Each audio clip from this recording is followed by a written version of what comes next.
Hello, Sargon. Raidwald here. I would like to give your Answers for Libertarians video a little bit more in-depth, point-by-point answers at some point in the future. But for the meantime, I wanted to give a response out to a single portion of that video to see if I can help clarify where we're talking past each other and where libertarians and anarchists see the inconsistency in your logic. So here's the setup and Sargon's response to it.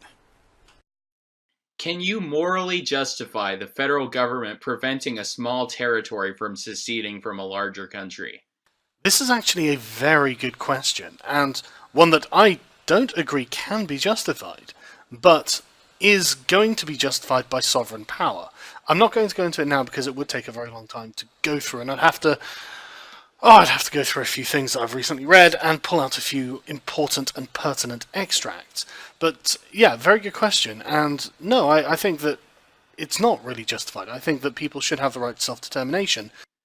Okay, to sum that up there, short answer, you think it is legitimate for a people to secede from a larger political entity so that they can have their claim to their right of self-determination.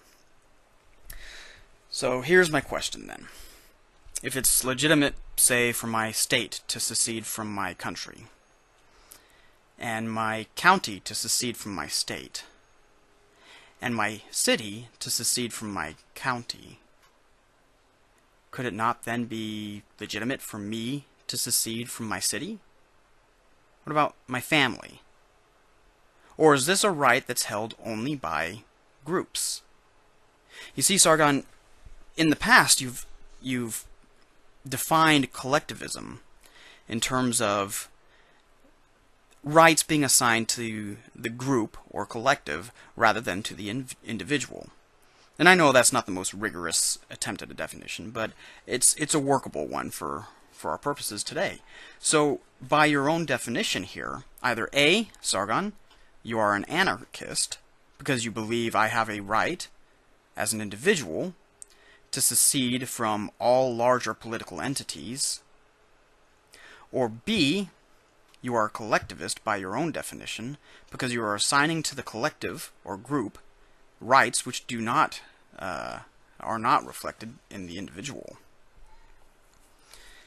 So that's, I guess, my question for you, Sargon, my follow-up question here. Are you a collectivist by your own definition, or are you an anarchist?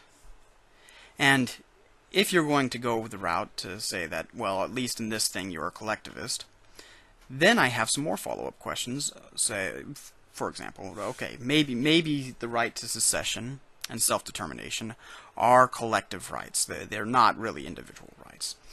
At what point is a collective too small to enjoy this right? Or, at what point is a collective too big to enjoy the rightful suppression of secession? Right? If my city can say, nope, sorry, you cannot secede, you and your family may not secede, because my family is a collective. So if my city says your family cannot secede, and we will forcefully, coercively maintain power over you, if the city has that right, then why doesn't, the United States, or more poignantly for your case, the European Union?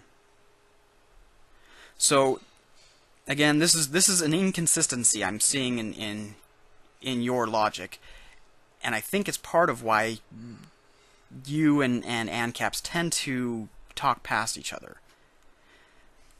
ANCAPs literally believe that all rights that are legitimate are held by the individual, and if there's any justification for the state, it's because each individual has yielded those particular rights over to that governing body.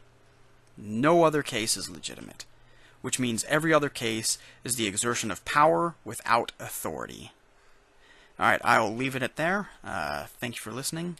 I will talk to you all later.